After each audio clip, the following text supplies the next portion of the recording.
দেখো বন্ধুরা, আবার অনেকদিন পরে চলে এসেছি আমাদের বাগান বাড়িতে। আর আমাদের এখানে কিন্তু কি সুন্দর দেখো ফুলের কড়ি এসছে গাছে, ছোট ছোট কড়ি, কি সুন্দর সুন্দর কড়ি এসছে। আর এদিকে আসো, এদিকে আসো, এদিকে আসো, দেখো এখানে কত ফুল ফুটে আছে।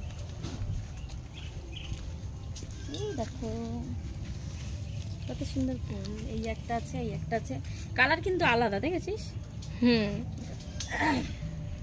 কালার কালার আলাদা। এই গাছে নিজস্ব গাছে ফুল ফুটে রয়েছে, মাথায় না গুজলে হয়। কেমন লাগছে? এই দেখ, এইগুলো তো পুরো ভর্তি হয়ে রয়েছে, গুড়ি গুড়ি গুড়ি গুড়ি ফুল। এগুলো তো আমার ফুল, নাকচাবির মতো, একদম ছোট ছোট। এই দেখ ছোট ছোট।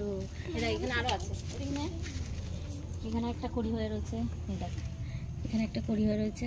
আর ওইদিকে তো তোমাদের দাদা ভাই দেখো এখানে পুরো ভর্তি করে রেখে দিয়েছে, গ্লাসে পুরো ভর্তি করে রেখে দিয়েছে। এগুলো সব টবে লাগাবে।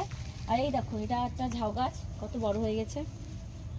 এই গাছটা আরো তাড়াতাড়ি মানে আরো আগে বড় হয়ে যেত। এই গাছটা এইখান থেকে কেটে দিয়েছিল, এখান থেকে কেটে দিয়েছিল, এটা ফোর বেরিয়ে তারপরে আবার হয়েছে।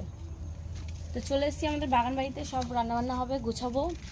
তো চলো বন্ধুরা, টাটা, সবাই ভালো। ও এই গাছটা দেখানো হয়নি, এটা কত বড়। এখানে এই এই গোলাপ, সরি এটা হচ্ছে কি এই ফুল, জবা ফুল। এই জবা ফুল কিন্তু এত বড় জবা হয়, এত বড়। এরকম কড়ি এসছে, কড়িগুলো না সার দিতে হবে, পোকা ধরেছে। তো এত বড় বড় জবা ফুল হয়, এত বড়। আর এই দেখো এই গাছে তো ফুল পুরো ভর্তি হয়ে থাকে এনি টাইম। এই গাছের ফুল কিন্তু এনি টাইম এরকম পুরো ভর্তি হয়ে থাকে। দেখো কত সুন্দর, এই দেখো কত সুন্দর ফুল। এই গাছগুলো এখনো ফুল হয়নি, এখানে আরো অনেক গাছ আছে, এগুলোতে এখনো ফুল হয়নি। তো ফুল হলে তোমাদের অবশ্যই দেখাবো। আর আমার এই বাগান কিরকম লাগলো তোমাদের অবশ্যই কমেন্ট করে জানিও। সবাই ভালো থেকো, সুস্থ থেকো, টাটা। পাখি কি বললি?